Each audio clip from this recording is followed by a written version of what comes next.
So first off, I mean, imagine being short Nvidia and you log on to CNBC and you see, like the right at the front of the page, Nvidia posts revenue up 265% on booming AI business. Nvidia's data center business is booming, up more than 400% since last year. Oh my gosh. The great news for Nvidia is, think about this for a moment, okay? Before we even get in depth in the numbers, how much is Nvidia's stock up in the past year? Okay, Nvidia stock's up a couple 100% in the past year. But then go ahead, like look at where Nvidia was at this time last year versus where the stock was going in these earnings, right? And then go ahead and look at how much revenue's up, then go look at the bottom line. And you're like, oh my gosh, it's actually up way more on a percent basis than actually the stock price is up, which is quite intriguing. That's always a pretty good sign, okay? Now, in terms of the numbers here, they destroyed EPS. They came in with 516 versus 464 was expected. They destroyed revenue estimates. They beat by $1.5 billion beat there on revenue, $22.1 billion versus 20.6 was expected. Also, in terms of next quarter, they said they're expecting to do about $24 billion in sales, which once again, they're going to come in and beat that. So the question is, are they doing 25 billion next quarter or 26 billion? I think that's the question. Like, are they doing 25 billion or 26 billion next quarter? They say they're going to do 24, but if there's something we know about Nvidia, they're coming in and beating, right? Now, analysts were expecting just over 22 billion, so that's another massive beat in terms of the guide for what was expected there. Even on the buy side, they were at like 23 billion, so even the more bullish folks, they beat their expectations as well. Nvidia CEO Jensen Huang on kind of his opinion here. Fundamentally, the conditions are excellent for continued growth in 2025 and beyond. That's very key because everybody's trying to call top in regards to Nvidia's numbers, right? They've been trying to call top and they keep trying to do that. And guess what? They're going to do it again next quarter. They're going to try to top call again. Oh, this is the top and this is the top. And Jensen's out here saying, no, we've got excellent continued growth in 2025 and beyond. He says demand for the company's GPUs will remain high due to generative AI and an industry-wide shift from central processors to accelerators that Nvidia makes, right? Which Jensen describes as accelerated computing, which he said on the conference call many times. Nvidia reported $12.29 billion in net income during the quarter, or $4.93 a share. That is up 769% versus last year. Absolutely startling number there. In terms of their income statement overall, it gets no better than this. This is as good as it gets, okay? This is an A+, a perfect 100%, okay? Plus, they got the bonus question right as well. Revenue came in at over $22 billion versus $6 billion the same quarter last year. Cost of revenue went up, but not even remotely close to as much on a percent basis as the revenue was up. So that means their gross profit's going to explode higher. It was about $16.8 billion in gross profit versus $3.8 in the same quarter last year. Total operating expenses hardly went up for the company year over year from $2.5 billion to $3.1 billion. That's like nothing when your revenue is going up that high. Operating income, $13.6 billion versus $1.2 billion in the same quarter last year. It's just ridiculous. Interest income was obviously up substantially for them. Interest expense was actually down for the company. Other was up a little bit there. So that was another additional $491 million in the plus. So income before income taxes, $14.1 billion. Net income, $12.2 billion. And diluted EPS, $4.93, right? So just amazing, amazing. That's the only way you can put it. Just phenomenal, as good as it gets numbers from Nvidia there, right? In terms of the balance sheet, what's going on there? Well, check this out. Cash and cash equivalents in marketable securities is now up to nearly $26 billion. That's from $13.2 billion. Now, keep in mind, folks, this is a business that's going to generate, many tens of billions of dollars of cash flow this year, right? Which is going to mean that cash balance is going to balloon this year like you've never seen. It's a possibility that cash balance, they could exit this year with, let's call it $50 to $70 billion in cash and cash equivalents in marketable securities, right? Which then is going to increase their interest income massively if they want to take it that way, right? Now, they could also use that money to buy back a bunch of shares, which is a possibility, and take a bunch of shares off the market, which will just, once again, help increase their EPS. So I don't know where, Jensen's going to want to take this balance sheet, but all I know is this company is going to produce a sickening amount of cash over this next 12 to 18 months, and their cash balance is going to it depends on if they want to do buybacks or if they want to up that dividend. But if they just grow the cash balance, they're going to grow into one of the biggest cash positions of any public company in the world, literally within a matter of 12 to 18 months. Think about that for a moment. They could grow their cash balance, I don't want to say as big as Apple, but getting pretty dang close over the next 18 months if they want to take it there. But maybe they do massive buybacks, maybe they up the dividend huge, I don't know. We're going to see. But all I'm saying is they're going to throw off just sickening amounts of cash for this next 12 to 18 months. Now, in terms of valuation on the stock, it was supposedly at a 32 forward P going into today, but here's the deal. They're likely going to, in my opinion, they're going to do $25 plus of EPS this year, right? This fiscal year we're going into now at this point in time, which means the forward PE on Nvidia stock as of right now is in the 20s. The 20s. For a company that just grew their net income 700+% year over year and is growing their revenue 200+%, right? Even if you say those rates are going to go down substantially, it's still ridiculous to be trading at a forward P in their 20s. You're way undervalued, right? Analysts are at about $94 billion for them to do revenue. I think analysts are going to bring up all their numbers. You're going to go through a massive up cycle. Analysts are going to have to bring up all their EPS projections, revenue projections now at this point in time. They're also going to have to bring up price targets. So there's going to be a whole analyst pile on here over this next several months that's going to play out here. But I believe Nvidia is going to do $100+ billion of revenue this upcoming year, which means, the stock's very undervalued, very undervalued. When you look at the forward P and the type of revenue growth this company has, oh my gosh. You remember, H200 is going to start hitting big time in the back half of the year. Then you have China hitting in the back half of the year as well, right, which they're starting to sell back into China again in a substantial way. So that's going to add up to huge numbers for this company. And remember that valuation. We're talking about forward P that's likely in the high 20s right now, right? Well, Apple, guess what Apple trades at? A high 20s forward PE. But the difference between Apple and Nvidia is Nvidia's growing like insanity, and Apple is hardly growing at all, right? There's a massive, massive difference here. And they have around the same forward P. So tell me who's undervalued and who's overvalued. Mr. Softy trades at about 34 times forward P on the stock. Nvidia's lower than that. And you can't even compare Nvidia's growth versus Microsoft's growth. It's like a night and day difference, right? And so when you look at it from that perspective, this stock is actually significantly undervalued right now. So when I talk about $1,000 to $1,500, that range, that's in the bag for this year, in my opinion. I remember talking about $1,000, and a lot of people are like, what, $1,000 for Nvidia? That sounds crazy. Now people are starting to wake up one by one and be like, dang, I think he's right. I think it's going to 1,000 plus. And it's going to go there in the short term, like very short term, in my opinion. Outside of some sort of market crash where everything just tanks for whatever reason or some black swan event, 1,000 to 1,500, very short term here. And then even when it goes to 1,000 to 1,500, there's still going to be a debate on if the stock's actually significantly undervalued at that point in time, right?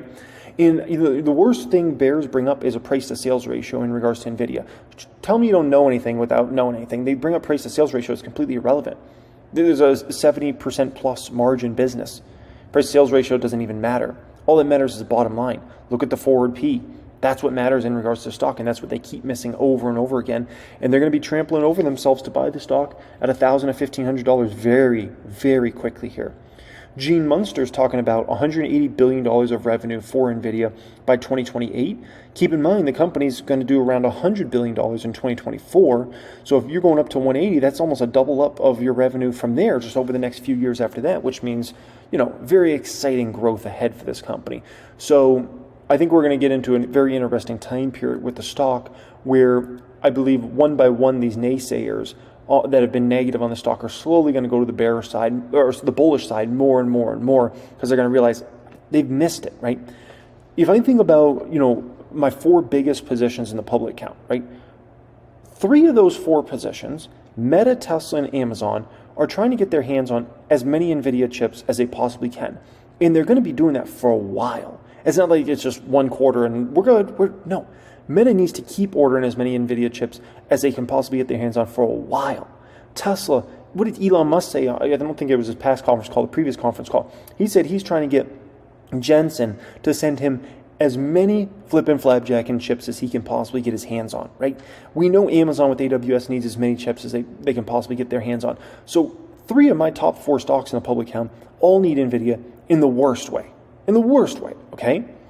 So that, that should give you a little comfort. When the biggest, strongest companies in the world all need a company like Nvidia in an epic way, right?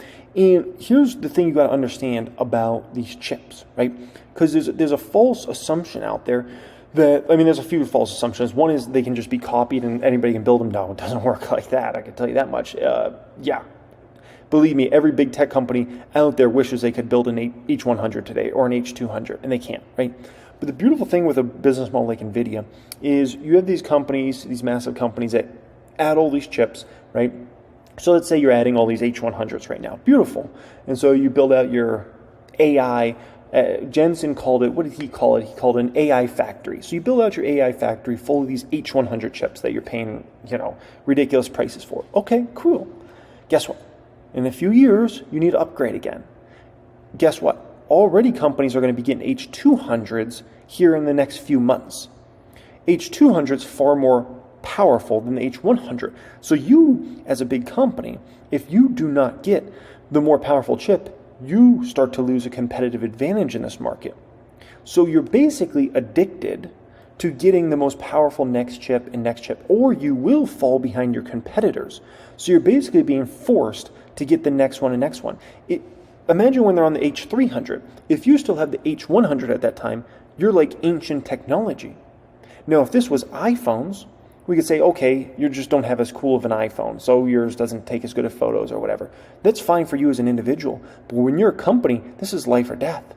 This is your company thriving over the coming years or falling behind your competitors in these markets. And so you're forced to continue to play keep up with the Joneses in regards to these chips, right? Or you fall further and further behind because some other company has much more powerful chips and they're able to do a lot more than you can do, right? So it's not like these companies are all ordering these H100s and then they're good forever.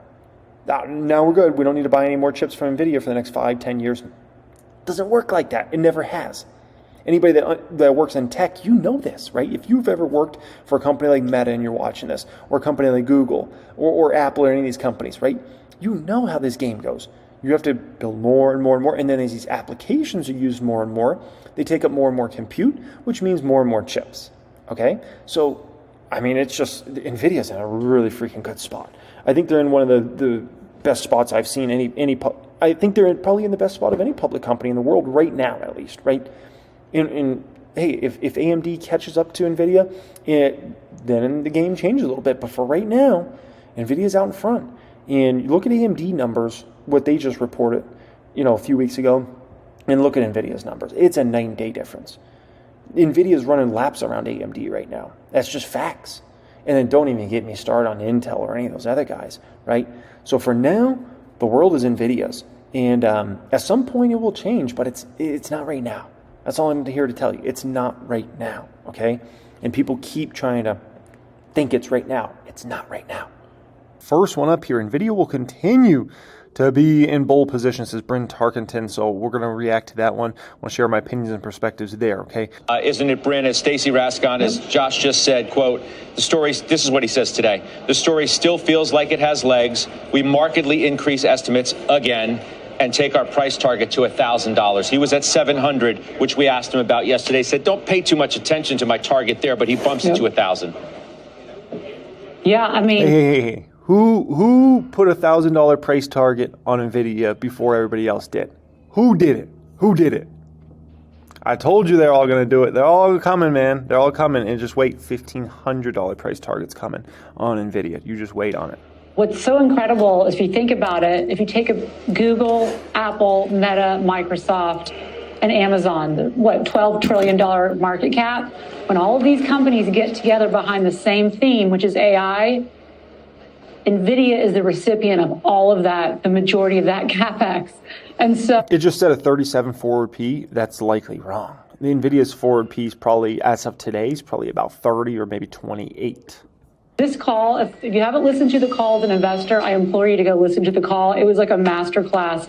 And this is so exciting because I've just never seen a company that in 2021, they had revenues of like just shy of 17 billion.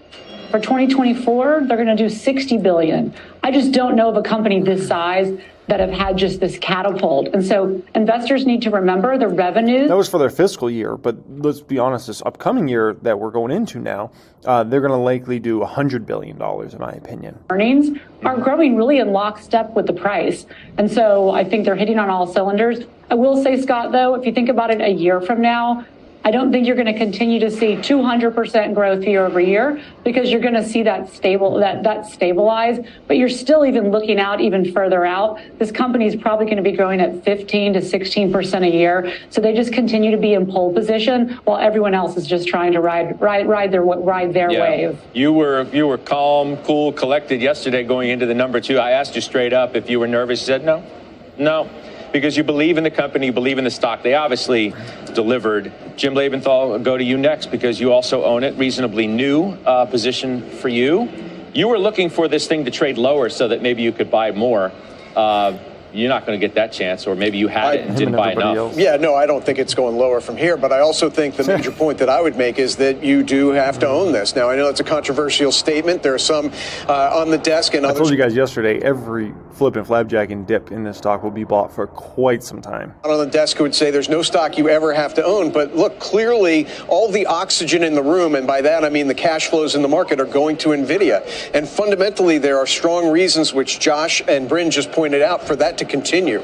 I said last week, Scott, and you'll remember, I said, listen, you got to own this at 1%. That's a small enough position that on any dips you can add to it. I'm saying that again today. If you don't own it, I do recommend that you add a 1% position to it. When you look at this compared to your other holdings, so this company, 21% operating margins last year. This year, 62%. Yeah. This is unheard of. I mean, here's my question. So you look at that and you say, maybe 1% is not correct. Maybe it should be more. Well, we all own like some we have these companies that are earning maybe like 2% profit margin, trying to scratch nuggets of copper out of the ground. I'll dance with you. I mean, look, the reason I'm saying 1% is, let's face it, it's up 15% today. And, we can go through the superlatives of its price return year to date, the last 2 years, whatever you want. I mean, the 1%, it was 660. I'll go back. Yeah. It was 666 yesterday. Right. Ahead of the number. I was like, oh, man, that's an ominous number to go into a print on. And now it was 777. And so it was up 100.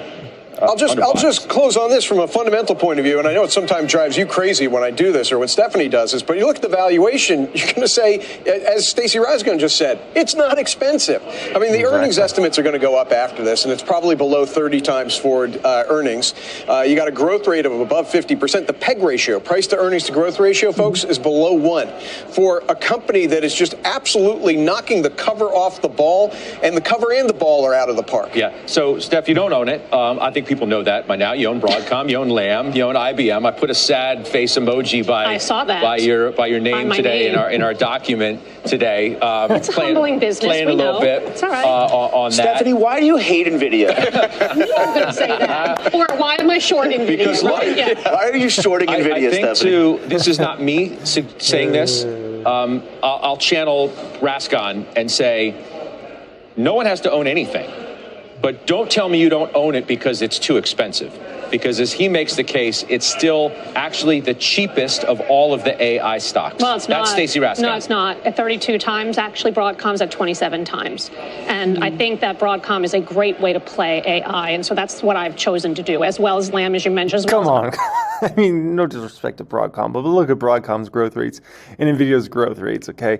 The reason, here's the deal in regards to Nvidia. The reason a lot of people don't own it or trying to figure it out is just where are the growth rates in the future, and that's very hard to figure out right now because they've been through such kind of a parabolic cycle here.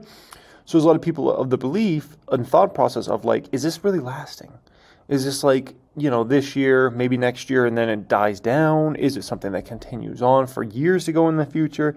And a lot of people can't really have conviction there, so therefore they can't make that kind of like a decision to kind of get in or get involved in things like that. It's not as easy as like an Apple stock, for instance, where you can kind of like, you can foresee like, how, this many people can get iPhones and these sorts of things. This is like kind of a little bit further out there for folks. And so, I think that's a tough part. And, even to myself, I'm pretty confident Nvidia is going to do $100 billion of revenue in 2024 or above. Pretty confident in that. But with that being said, ask me Nvidia's revenue 4 years from now, and I just really don't have a dang clue. Okay, that's just the truth in regards to that. I can't really gauge it like that. I can gauge a lot of other stocks and have pretty strong conviction on where their revenue is going to be 4 years from now. Nvidia, I don't know. Like maybe their revenue 4 years from now is 250 billion. Maybe it's like 50 billion, right? And maybe the AI was a bubble and like, the products didn't take off the way people thought, and I don't know, and so I think that's the hard thing in regards to Nvidia. Yeah, and we're going to talk about another name down the road in the next block. But look, the stock is going to continue to work, especially as the hyperscalers continue to show that demand. So it's really durable, and the inference numbers were huge, at 40%. That's double what people were expecting. So all that's great. I just feel like I missed it, and I also feel like I have better value for what I see as superior growth, not to Nvidia, but to many other technology companies, especially with Broadcom. I mean, Broadcom is the number 2 AI supplier, $8 billion a year. They're the number 1 custom ASIC player, $12 billion per year. And they have cloud, they've got data center, they've got wireless, they have VMware. And I know you want to have this discussion more about Nvidia, but I'm just saying that you can own both. No. I don't own both, but I own a good player, and I've had a nice return in this thing. I appreciate very much your reasoning, admitting, hey, okay, I missed it. You just said I missed it. Yep. But I have these other ways that I can still play the trend in really key players that are cheap on a valuation standpoint, where you can get comfortable around it. Not everybody picks every single stock perfectly. Okay, I think he was actually making a great point there, and I think it's important I say this to everybody watching this video right now, okay? You don't have to get them all. You don't have to get them all. If you miss Nvidia, or you miss Palantir, you miss Meta, or you miss an Elf, or whatever, there's so many fish in the sea. There's so many fish in the sea. There's so many great opportunities for this next 5-10 years. There's so many great opportunities for the past 5-10 years. You don't have to get them all, man. A lot of times people think if you missed one, you suck. No, it's such a false way of thinking, right? No different than you're going to pick bad stocks sometimes. They're not going to go up. They're going to go down massively. You're going to sell for a big loss. It's all part of the process. That's part of being a winner. Part of winning in the stock market is realizing you're going to miss some.